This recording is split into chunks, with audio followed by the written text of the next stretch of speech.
ప్రవర్తనని వింతగా చూస్తున్నారు.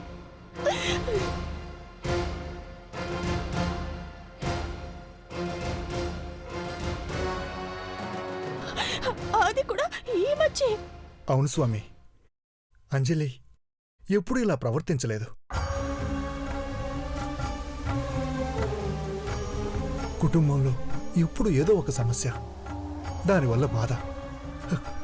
మాకు మనశ్శాంతి లేకుండా పోతుంది స్వామి.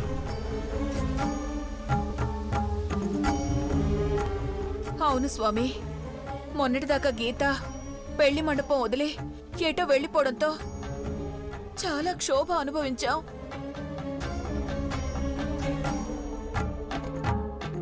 ఇప్పుడు గీత తిరిగి వచ్చింది, అన్ని సమస్యలు తీరిపోయాయి అనుకున్నావు.